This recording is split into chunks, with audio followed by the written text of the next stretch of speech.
Hay diferentes situaciones en las que nos gustaría tener más control sobre lo que hace el cerebro.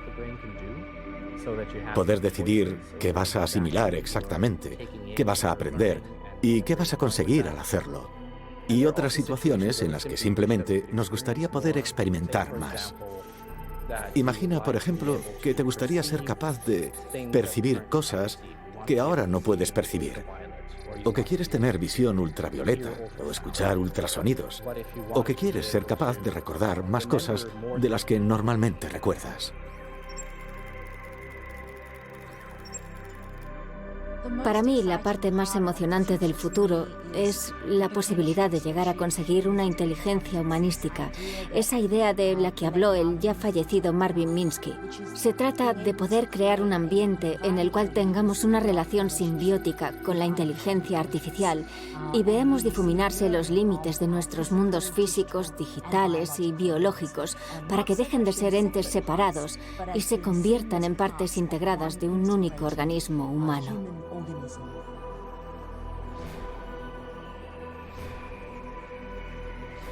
Probablemente será posible leer lo que está dentro del cerebro de una persona y entender qué hay ahí, traduciéndolo a algo que sea comprensible y quizás incluso transmitírselo a alguien, enseñárselo. Cuando tomamos una decisión, tenemos la impresión de ser nosotros quienes la tomamos y de que lo hacemos porque queremos hacerlo. Pero si nuestros cerebros están conectados a la red, a la nube de un ordenador, y los algoritmos que se utilizan son para tomar decisiones, entonces, ¿quién decide?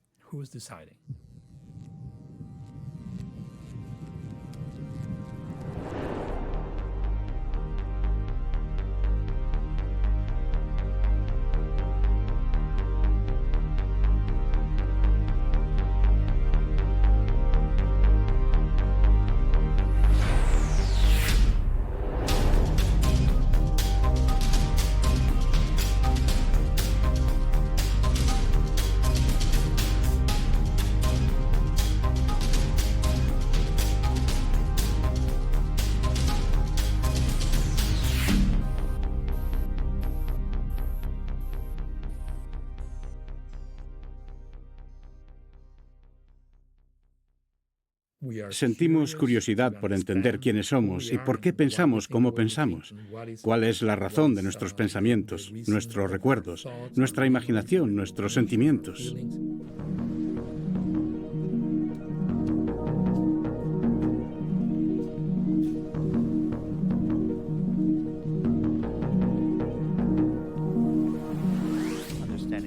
Entender este órgano tan increíblemente complejo que da lugar a todo lo que nos hace humanos, lo que vemos, sentimos, oímos, nuestro sentido de identidad. Y por eso, dada la gran complejidad del cerebro, con 100.000 millones de neuronas y cientos de billones de conexiones trabajando en una red dinámica que cambia constantemente, simplemente es un sistema realmente complicado para estudiarlo desde un punto de vista científico. Es un gran reto, pero disfrutaría llevándolo a cabo. El cerebro humano contiene unos 3 millones de kilómetros de fibras interconectadas. Sería suficiente como para rodear la Luna un par de veces, y eso en un solo cerebro. El lugar del universo probablemente más complejo y misterioso. El lugar de donde surgen emociones, pensamientos y recuerdos. Es el lugar del universo que intenta incansablemente comprenderse a sí mismo. Un enigma sin descifrar. Ni sabemos ni podemos construir hoy en día nada que esté tan conectado como lo que podemos ver en el cerebro humano.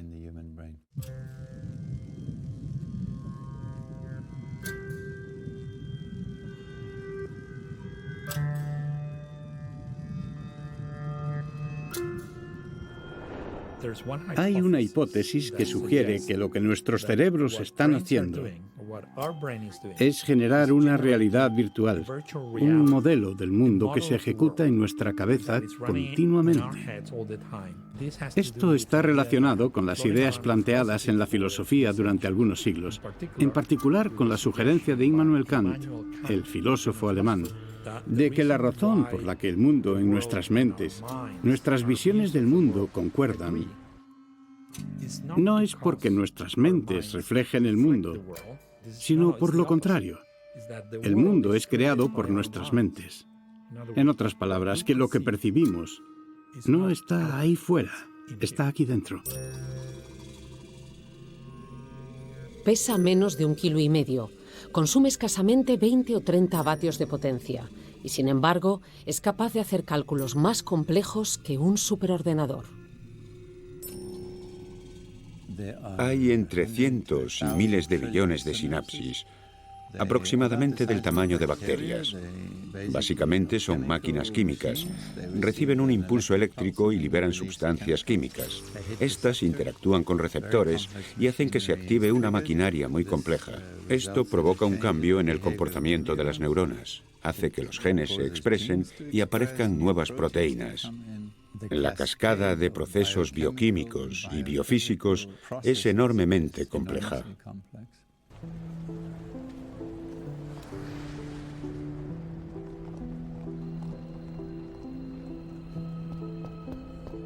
Para describir cómo funcionan las redes de células, yo diría que imaginemos que estableces llamadas telefónicas con 10.000 personas al mismo tiempo.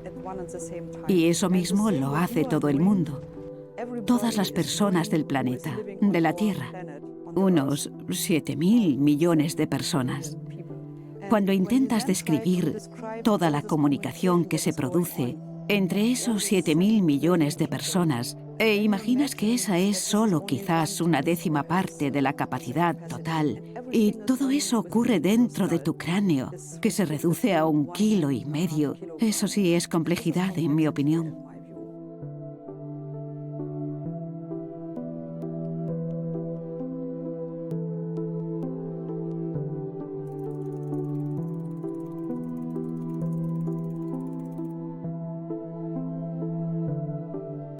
A pesar de los 100 años de vida de la neurociencia, aún no entendemos cómo trabaja el cerebro. No tenemos una teoría general sobre el funcionamiento del cerebro.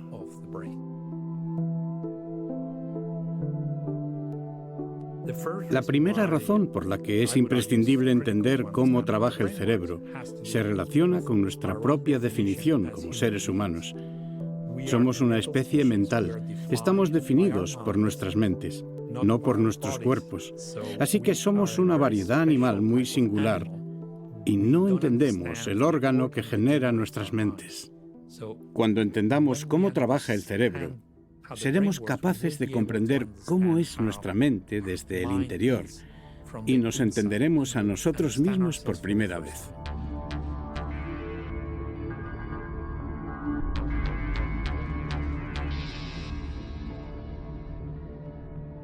La segunda razón tiene que ver con lo clínico, con los pacientes. El ser humano debería entender cómo funciona el cerebro porque necesitamos ayudar a los pacientes con enfermedades mentales y neurológicas y tenemos que saber cómo funciona el sistema para poder arreglarlo.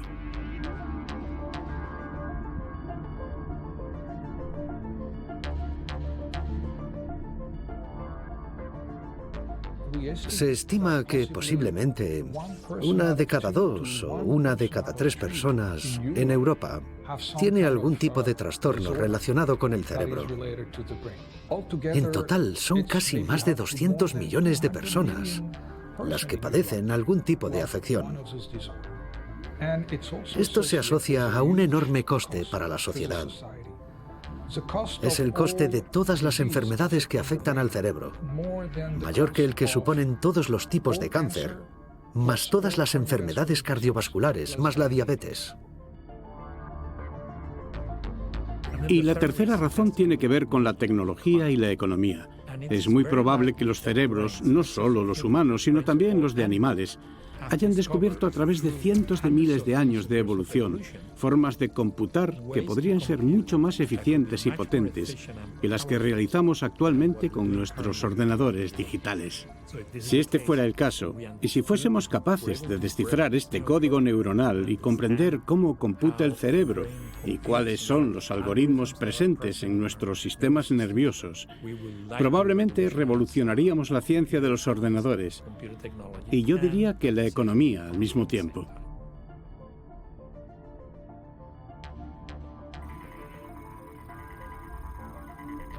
El santo grial para esto sería crear una relación mucho más simbiótica con la inteligencia artificial.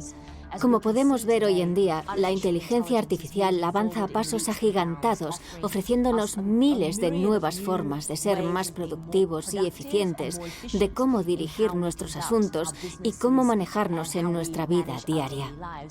Con la introducción de más dispositivos que realmente entiendan al ser humano y analizando cómo los humanos optimizan sus propias funciones, seremos capaces de crear un tipo diferente de inteligencia, lo que yo llamaría inteligencia humanística. La distinción entre el mundo biológico, el físico y el digital simplemente se difuminaría y estaríamos completamente integrados a todos estos niveles.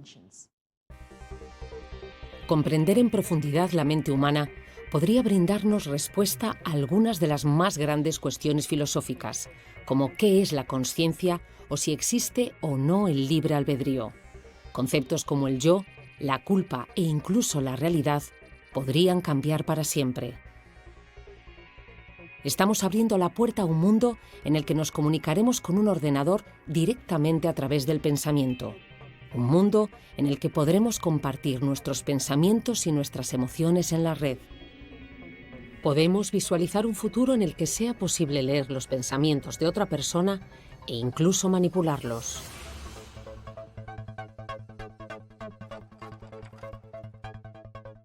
Estamos creando tecnología para leer la actividad de todas las neuronas del cerebro y para modificar esa actividad, para controlar y manipular la actividad de las neuronas cerebrales. Estas tecnologías son necesarias para que podamos ser capaces de curar pacientes humanos.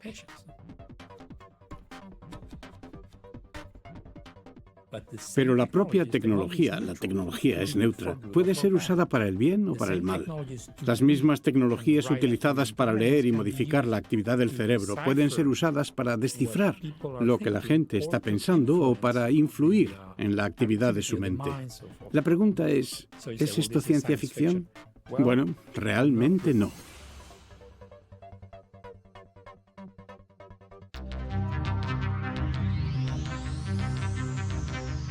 A mediados de los años 90, última década del siglo XX y del segundo milenio, se desencadenaba una auténtica revolución en el mundo de la neurociencia.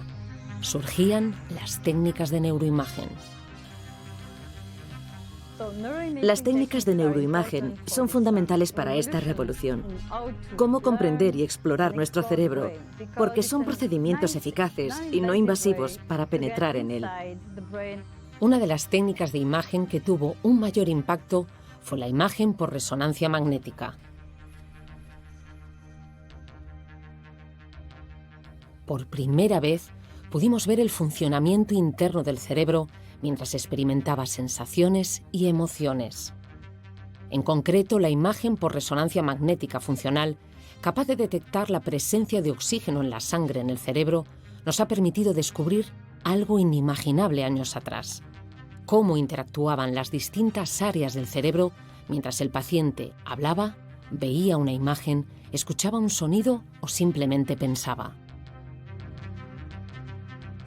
Si le pides que se centre en una sola tarea, como escuchar un sonido, solo la región de esa tarea, el córtex auditivo, por ejemplo, tendrá una mayor acumulación de oxígeno, y esa región destacará en el contraste cuando analices los datos. Escuchar un sonido en contraposición a no escuchar un sonido. La razón por la que no entendemos cómo funciona el cerebro no es su complejidad, sino el hecho de carecer de métodos para estudiarlo con suficiente detalle. Intentar entender un sistema tan complejo como el cerebro, con miles de millones de neuronas, analizando una sola neurona, es como intentar ver una película en una pantalla de televisión que tiene 1 millón de píxeles mirando a un solo píxel. No importa cuánto tiempo estudies un simple píxel o una sola neurona, te perderías las figuras de la pantalla y las siluetas de las imágenes, porque son una propiedad emergente de las correlaciones en el espacio y el tiempo entre los píxeles individuales.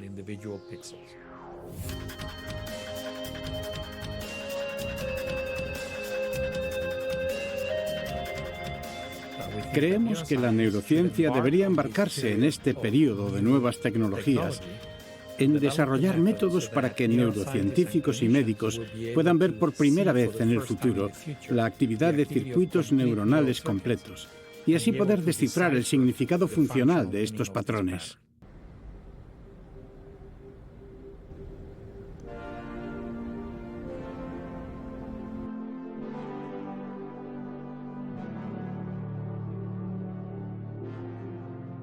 ¿Cómo se puede medir la actividad de todas y cada una de las neuronas en el cerebro al mismo tiempo?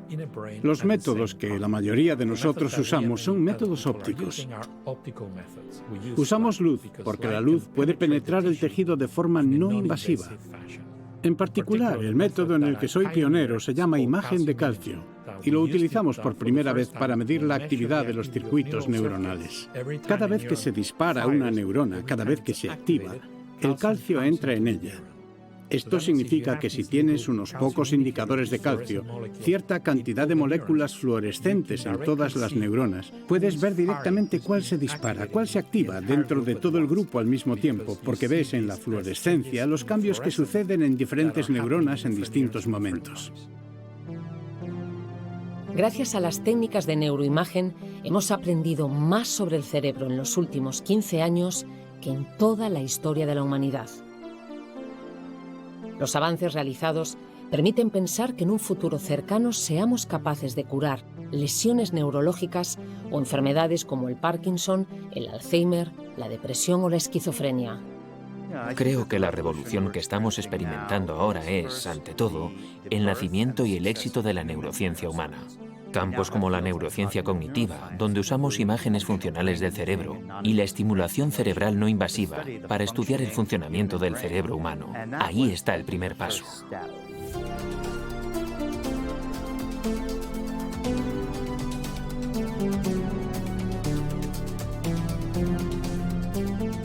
Desde mi perspectiva, he estado investigando en neurociencia durante 30 años, ahora se está produciendo una revolución. En este momento la neurociencia empieza a tener una presencia directa en la vida de las personas, y eso es lo que necesitamos para tener una revolución, pasar del laboratorio al mundo real.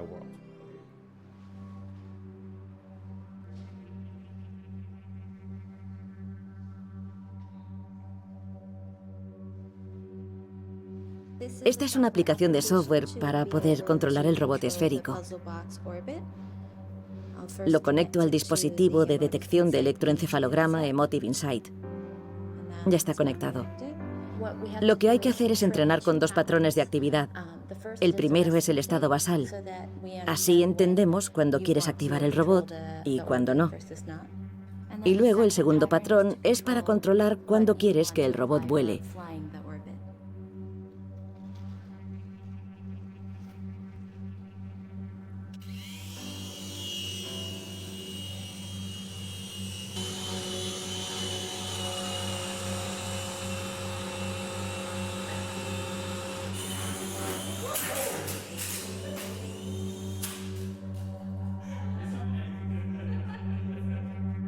El salto del laboratorio al mundo real podemos verlo ya materializado en el perfeccionamiento de lo que hace unos pocos años pertenecía al terreno de la ciencia ficción, la asociación cerebro-ordenador.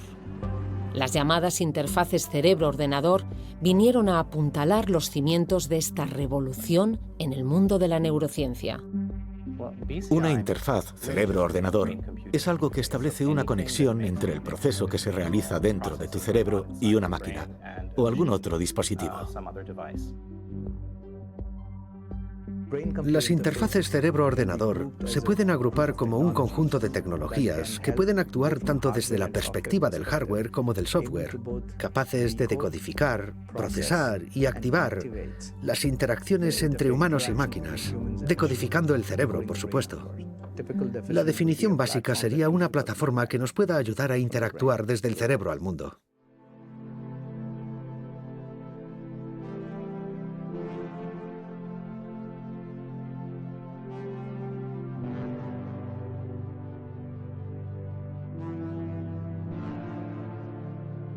Las interfaces cerebro-ordenador están suponiendo un enorme avance en diversas aplicaciones terapéuticas.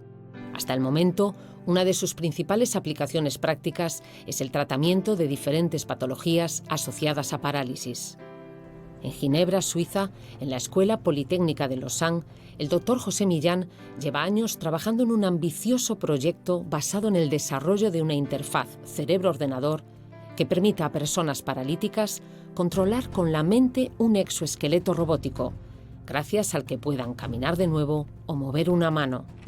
Los pacientes llevan un casco de electrodos que detecta su actividad eléctrica cerebral. Lo que le pedimos a la gente que haga al principio, porque necesitan un entrenamiento para adquirir la capacidad de modular voluntariamente sus señales cerebrales, es que imaginen los movimientos que quieren conseguir. Esto requiere algún tiempo, porque no es fácil hacerlo. Nuestros algoritmos son capaces de descubrir cuáles son las áreas específicas que activan y desactivan y a qué frecuencia sucede esto. Esta información es procesada por nuestros algoritmos de aprendizaje automático que construirán el modelo del decodificador que diferenciará una apertura o un cierre de la mano, un paso a la derecha o a la izquierda y así sucesivamente. Durante este entrenamiento, la gente al principio necesita imaginar el movimiento de su propio cuerpo. Y en muchos casos, después de este entrenamiento, y debido al hecho de haber imaginado el movimiento de su cuerpo, este es ejecutado por el exoesqueleto. Dejan de tener la necesidad de pensar en su propio cuerpo. Piensan en función del exoesqueleto, porque este ya se ha integrado de alguna manera en el esquema corporal que tenemos en nuestro cerebro. Las posibilidades que esta tecnología está ofreciendo han llegado al punto de permitir que un tetrapléjico sea capaz de conducir un coche de Fórmula 1 tan solo con su mente. Rodrigo Hübner se convertía en 2017 en la primera persona del mundo en realizar esta hazaña. La oportunidad de trabajar con Rodrigo fue increíble. Globo Televisión de Brasil creó un vehículo, un Fórmula 1, que se controlaba únicamente usando el poder de la mente. Así que utilizaron nuestros dispositivos de 14 canales Epoch Más para la cabeza, que medían las fluctuaciones eléctricas del cerebro de Rodrigo. Pasó algunos meses mapeando los patrones de actividad y entrenando los algoritmos para entender cómo asociaban pensamientos específicos. Conducir hacia adelante, girar hacia la derecha, la izquierda o parar. Entonces fue capaz de usar esas órdenes para conducir este coche usando solo su mente, sin volante ni pedales, él solo dentro del vehículo.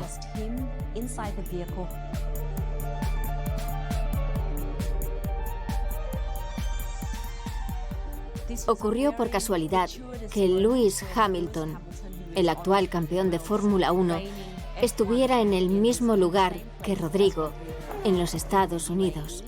Rodrigo le propuso un reto muy emocionante a Lewis. ¿Te gustaría correr contra mí? Sorprendentemente, Lewis aceptó el reto. No estoy segura de cuándo será posible verlos practicando, pero sé que Rodrigo está muy emocionado por la oportunidad de correr contra el campeón actual usando tan solo su mente.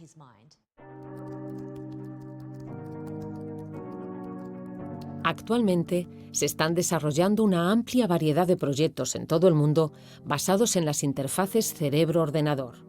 En Boston, la compañía Neuroelectrics ha desarrollado una tecnología basada en el uso de videojuegos controlados por la mente para aprender a regular la actividad cerebral. Hoy vamos a medir tus ondas cerebrales con este aparato. Básicamente usa electrodos secos para medir tus ondas cerebrales. Y hoy vamos a medir específicamente tus ondas cerebrales alfa. Serás capaz de controlar el movimiento de un objeto en esta pantalla hacia arriba y hacia abajo. Voy a colocarte el gorro.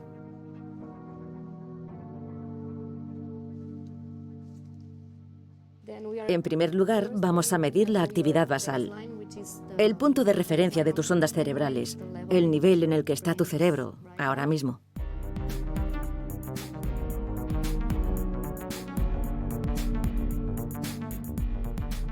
Hemos desarrollado nuestra interfaz cerebro-ordenador recogiendo señales cerebrales, alfa, beta o gamma, que son diferentes frecuencias. Y así captamos la actividad de tu cerebro o el espectro de potencia y lo relacionamos con una imagen en la pantalla. En este caso, un pequeño avatar que sube y baja, dependiendo de si las ondas cerebrales suben o bajan. Este submarino sube y baja de acuerdo con tus ondas cerebrales y tú lo controlas. Céntrate en él y mantente relajado para tratar de controlarlo moviéndolo hacia arriba y hacia abajo.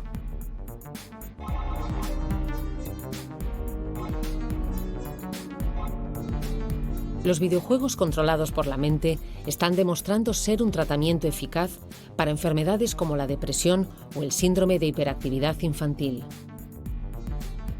En Neuroscape, una empresa neurotecnológica con sede en San Francisco, están empleando este tipo de videojuegos controlados por la mente para usos terapéuticos.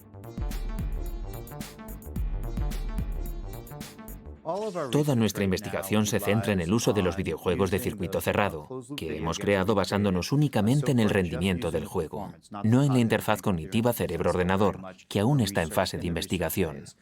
Aplicamos estos tratamientos de videojuegos para ver si pueden mejorar las habilidades de atención muchos grupos de pacientes diferentes, incluyendo TDAH, trastorno por déficit de atención e hiperactividad, desorden de estrés postraumático, lesión traumática del cerebro, depresión y autismo.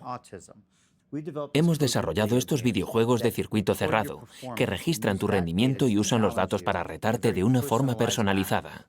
Si es demasiado difícil, lo simplifica. Si es demasiado fácil, lo hace más complejo. Lo sitúa en el punto intermedio de comodidad. La mecánica del juego se enfoca en diferentes redes neurales que intentamos mejorar. Podría ser un tratamiento factible, igual que hoy se usan estimulantes para mejorar la atención en niños que sufren TDAH.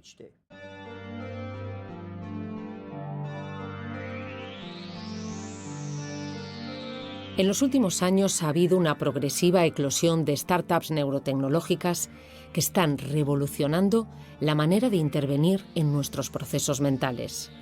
A día de hoy, la mayoría están focalizadas en ayudar a pacientes con distintos tipos de lesiones o disfunciones neurológicas. Sin embargo, en un futuro no muy lejano, estas empresas acabarán trasladando todos estos avances a nuestras vidas cotidianas, modificando radicalmente nuestra manera de relacionarnos, de interactuar e incluso de entender el mundo. Invertir en nuevas neurotecnologías a día de hoy podría ser la mejor forma de generar en un futuro una revolución económica, la cual, en lugar de ser biotecnológica, como en el caso del proyecto del genoma humano, sería neurotecnológica. Esto es algo que acaba de empezar. El año pasado, Elon Musk creó una empresa de neurotecnología, Neuralink. Brian Johnson, otro millonario, ha creado una empresa similar llamada Kernel. Así que empezamos a tener nuevas empresas basadas en la promesa de que estas nuevas neurotecnologías causarán una revolución económica.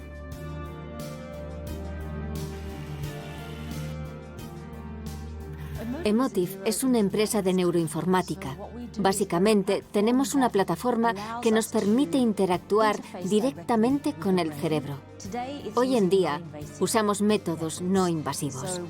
Comenzamos haciendo un registro sensorial, para lo que medimos la actividad del cerebro a través de sus señales eléctricas y luego las esquematizamos para controlar e influir en el ambiente que nos rodea. Este es tu cerebro, Kim. Llevas un electroencefalograma de 14 canales que está recogiendo las fluctuaciones eléctricas de las neuronas que se activan dentro de tu cerebro. El cerebro está formado por miles de millones de neuronas y cuando interactúan, la reacción química que provocan emite un impulso que podemos recoger. Puedes ver que se activan diferentes partes de tu cerebro, dependiendo de lo que estés pensando o si estás prestando atención a lo que yo digo.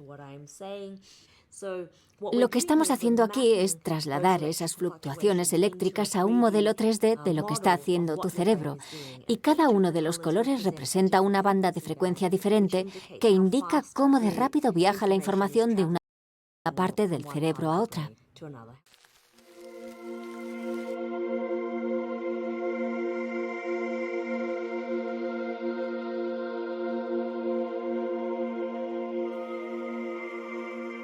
En Lausanne, Suiza, en el centro de Europa, está la sede central de MindMaze, una de las empresas de neurotecnología más grandes del mundo. Nuestros objetivos principales se centran en transformar las industrias de la atención sanitaria para mejorar la calidad de vida después de una lesión neurológica, pero también en ser capaces de ayudar a individuos sanos a través de la mejora de la capacidad del cerebro para aprender, jugar, interactuar y entretener. Una de esas tecnologías concebidas para ayudar a la rehabilitación de los pacientes que han sufrido un ictus cerebral es MindMotion Pro. Es el primer dispositivo que un paciente con un derrame cerebral o con una lesión cerebral ve después del trastorno, al principio cuando necesita recuperarse. Es uno de los primeros dispositivos con los que pueden comenzar a entrenar tanto el cerebro como el cuerpo. Se trata de neuroplasticidad, de engañar al cerebro.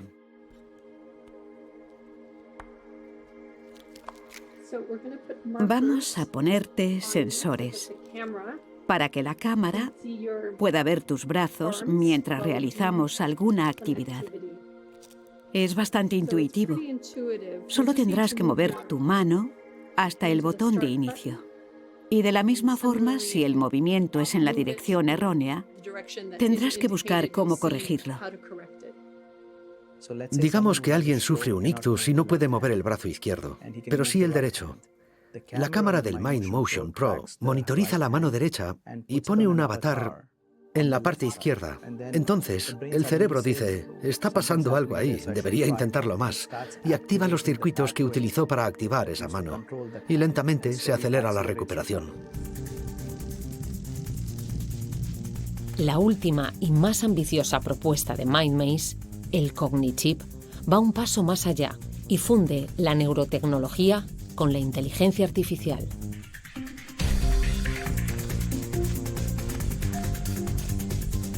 Algunos emprendedores como Brian Johnson, fundador de Kernel, se han propuesto mejorar nuestras habilidades cognitivas para desarrollar una superinteligencia que nos permita colaborar con la inteligencia artificial. Sería una manera de reducir el riesgo de que el ser humano llegue a ser irrelevante ante el imparable avance de la inteligencia artificial.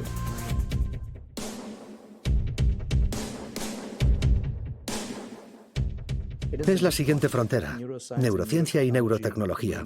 La tecnología cerebral es la siguiente frontera. Estamos en la frontera donde podemos hacer cosas impactantes con el cerebro, así que sí, es ahora cuando la neurotecnología va a despegar.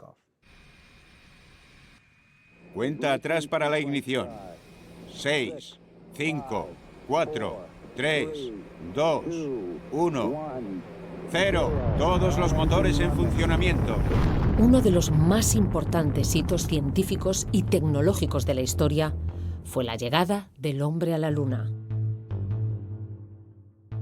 La era Kennedy fue uno de los momentos de mayor esplendor científico mundial. Como consecuencia se generó una importante economía alrededor de ello, permitiendo alcanzar en muy poco tiempo un desarrollo tecnológico sin precedentes.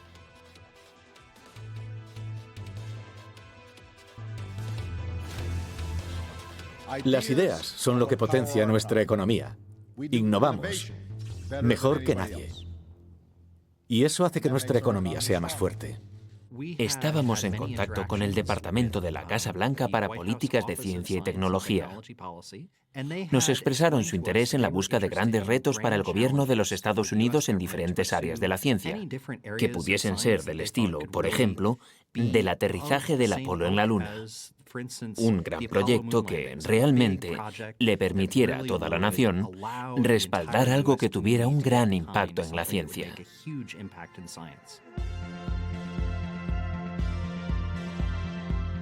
Ese gran proyecto lo encontraron en el Brain Initiative, un macroproyecto de investigación que Obama lanzó en 2013 con el objetivo de desentrañar los misterios del cerebro. Es un momento muy emocionante. Hay muchos grupos por todo el mundo desarrollando nuevos métodos y esto da un impulso a la neurociencia y a la percepción de que es algo que se puede conseguir, que es factible, que realmente podemos llegar a ser capaces de registrar la actividad de cada neurona en el cerebro y de descifrarla. Esto podría revolucionar el mundo de la neurociencia, como el proyecto del genoma humano hizo en el mundo de la genética. Muy poco después del lanzamiento del Brain Initiative, la Unión Europea anunciaba su propio megaproyecto, el Human Brain Project. Resulta que se han creado iniciativas similares en diferentes países. Así hay un Brain Initiative en Japón, en Canadá, en China, en Australia, en Corea del Sur y en Israel. El desarrollo de todos estos proyectos podría cambiar el panorama de la investigación del cerebro y llevar a la humanidad a un avance sin precedentes. Esto es muy apasionante. Está sucediendo ahora y espero que contribuya a la capacidad de generar conocimiento y de transmitir este conocimiento a todos, a diferentes países, de manera que nadie se quede atrás y que todos formemos parte de este momento tan emocionante de la historia. Hemos iniciado el camino hacia un nuevo mundo en el que un conocimiento más profundo del cerebro transformará radicalmente nuestra condición humana.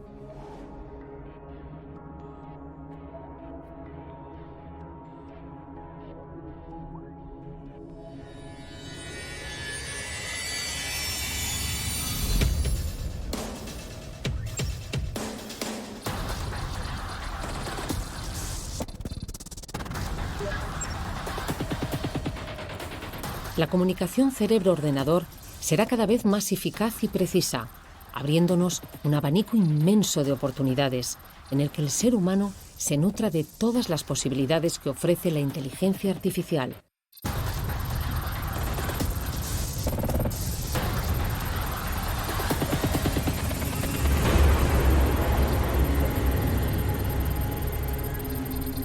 Con la introducción de más dispositivos que realmente entiendan el cerebro y cómo los humanos optimizan su propio rendimiento, tendremos una manera de crear un tipo diferente de inteligencia. La llamaría inteligencia humanística. La idea es que podamos crear miles de dispositivos y sensores a nuestro alrededor que interactúen con la inteligencia artificial, de forma que ésta haga que los humanos sean más simbióticos con su entorno. Por lo que la distinción entre el mundo biológico, el físico y el digital simplemente se difuminaría y estaríamos completamente integrados a todos estos niveles. Así, cuando te sientas confuso, tu inteligencia artificial lo reconocerá y te consultará órdenes. Si percibe que estás fatigado, lanzará la orden de preparar el café o un mensaje a tu móvil que te recuerde salir a estirar las piernas. Estarás integrado con tu entorno y el entorno se convertirá en una extensión de tu cerebro. Yo creo que ese es el tipo de inteligencia humanística hacia la que nos dirigimos en el futuro.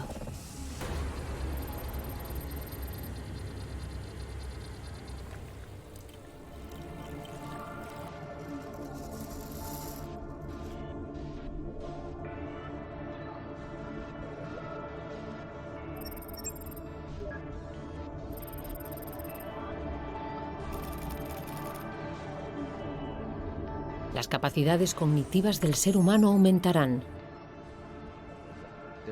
Hay experimentos de compañeros, como Roy Cohen-Kadosh, que han demostrado que puedes mejorar las habilidades numéricas en niños que tienen discalculia, personas que tienen dificultades con aritmética. En mi opinión, la mejora a través de implantes y otros elementos definitivamente será posible.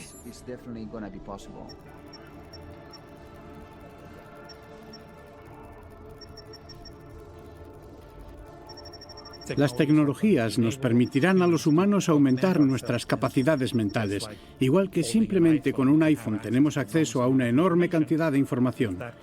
Si eso viniera directamente canalizado a nuestros cerebros, estos podrían operar a nivel cognitivo por encima de lo que operamos normalmente. Seríamos humanos con capacidades aumentadas. Pero esto que podría mejorar aún más la sociedad, también podría acentuar la diferencia entre distintos grupos sociales en diferentes países. Tenemos que asegurarnos de que haya un acceso equitativo a todo eso, que haya un principio de equidad, que funcione en la aplicación de estas nuevas neurotecnologías y algoritmos de inteligencia artificial.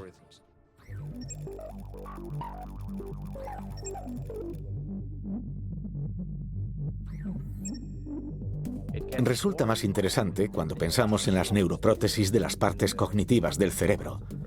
Tomemos, por ejemplo, esta prótesis de hipocampo.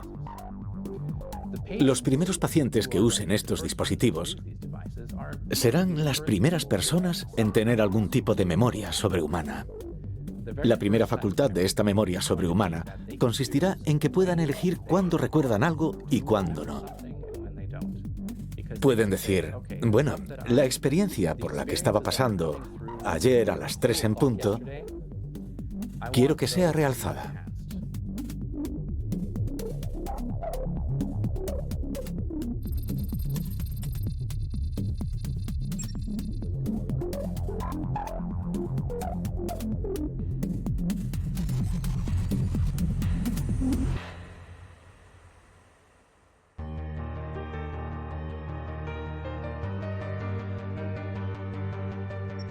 La comunicación cerebro-ordenador dará paso a las interfaces cerebro-ordenador-cerebro.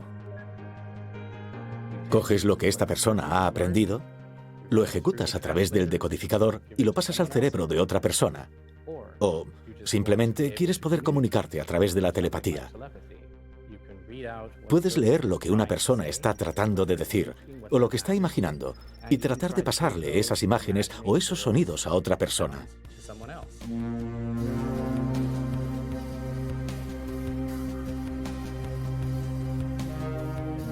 O podrías intentar detectar lo que siente una persona y de alguna manera decodificarlo y luego pasárselo a otra persona.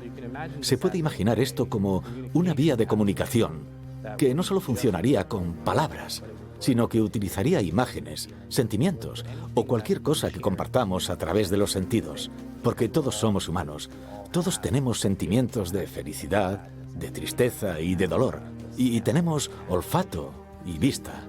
Entonces se podrán transferir olores, imágenes, sonidos y con el tiempo se podrán transmitir incluso conocimiento y recuerdos. La conexión entre cerebros acabará siendo un hecho.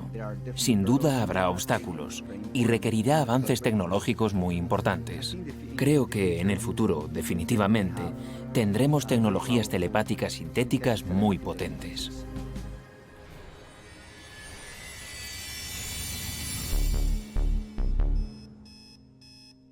No solo será posible leer los pensamientos de otra persona, sino también manipularlos. Pensemos un poco más sobre el impacto y las repercusiones que tendrá este nuevo conocimiento para la sociedad, para la humanidad. Usando ratones, no podemos leer la actividad de cada neurona de su cerebro, pero si miras el córtex visual, puedes leer la actividad de unos pocos miles de neuronas. Y podemos descifrar algunos de los patrones de actividad relacionados con lo que el animal está viendo, con lo que está mirando. Y luego podemos usar métodos ópticos con optogenética y cambiar selectivamente los patrones de actividad. Engañar al animal para que piense que está viendo una cosa u otra. Es como tocar el piano con los circuitos neuronales del córtex visual del cerebro. Esto es algo que hoy en día ya se puede hacer.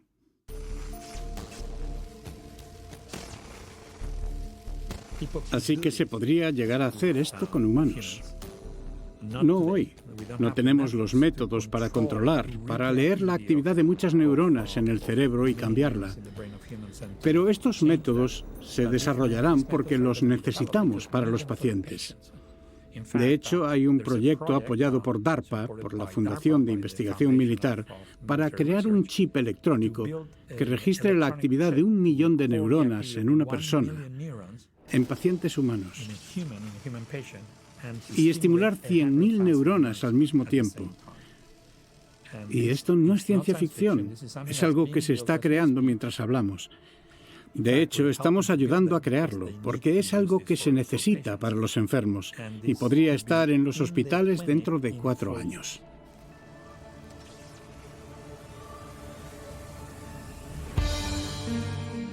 Ante nosotros se abre un mundo en el que tendremos la habilidad de coevolucionar con la inteligencia artificial. Existe incluso la hipótesis de que en un futuro lejano nuestro soporte biológico dejaría de ser necesario.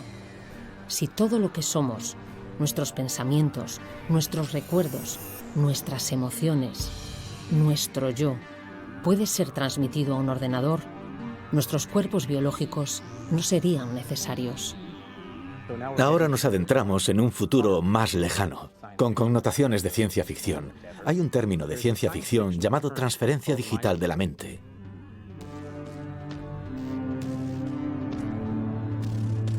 Significa que la mente, o quienes somos, ya no depende de un cerebro biológico como tal. Aún sería necesario un cerebro, por supuesto. No existe la posibilidad de que no haya un dispositivo desde donde opere la mente, pero podría ser cualquier tipo de dispositivo. Podría ser uno más adecuado para, por ejemplo, vivir en el espacio, o vivir en otro planeta, o bajo el agua, o algo así.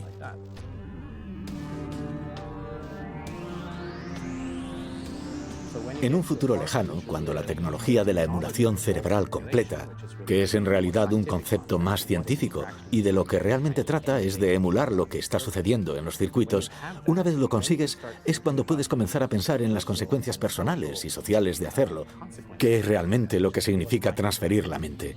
Un término muy filosófico, en cierto sentido. ¿Qué sucede si puedes llevarte mi mente y trasladarme a otro lugar? En ese caso, muchas cosas serían potencialmente posibles.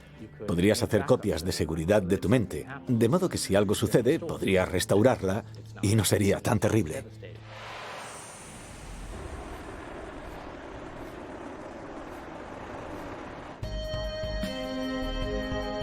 El conocimiento que hemos adquirido en los últimos años nos muestra un mundo de posibilidades hasta hace poco consideradas ciencia ficción.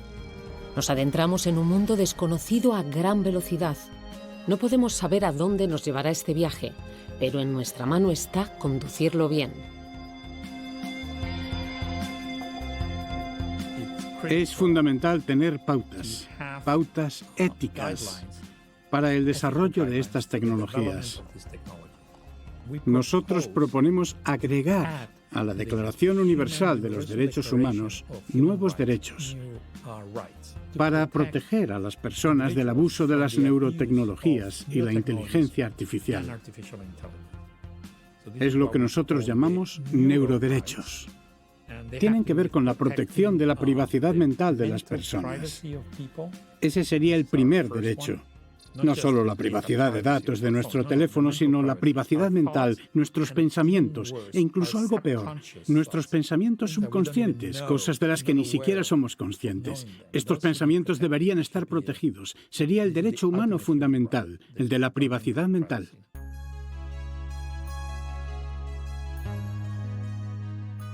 También deberíamos estar protegidos cuando nos conectemos a los ordenadores a través de las interfaces cerebro-ordenador. Mira el efecto que conectarnos a la red a través de nuestros iPhones ha tenido en nuestra cultura. Imagina si esa conexión pudiera ser directa, a través de alguna interfaz inalámbrica no invasiva que podría haber en el futuro. Eso afectará a nuestro sentido de identidad, de quiénes somos. Necesitamos proteger el sentido de identidad, el yo. Esto es algo de lo que nadie tuvo que preocuparse en el pasado. Nadie había tenido ese problema antes.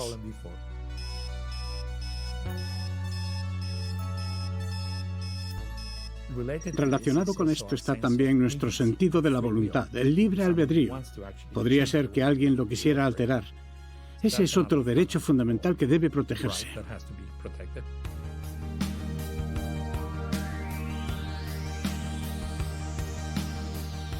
Estos son los neuroderechos, y ahora tenemos que convencer a los líderes del mundo, a los líderes de la sociedad, de la gran importancia de este tema.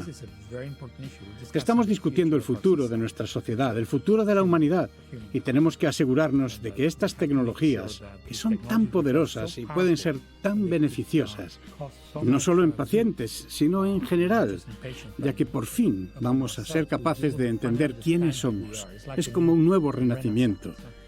De que estas tecnologías no se usen contra nosotros. Tenemos que estar atentos y establecer un marco ético para que esto no suceda.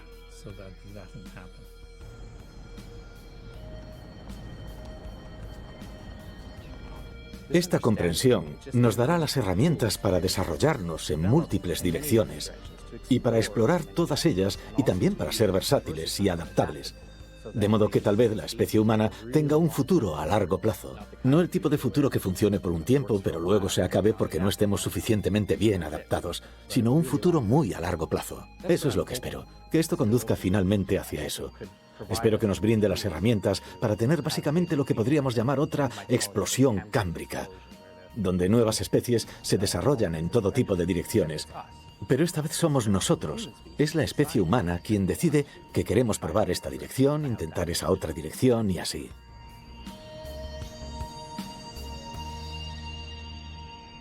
La ciencia puede cambiar el mundo, puede cambiar la sociedad, puede cambiar el curso de la historia y puede hacerlo para bien o para mal. Depende de nosotros asegurarnos de que vaya en la dirección correcta. Hemos entrado en una nueva era, la era de la neurociencia. Una era en la que nuestra forma de vivir y sentir el mundo cambiará por completo. Bienvenidos al mundo del mañana.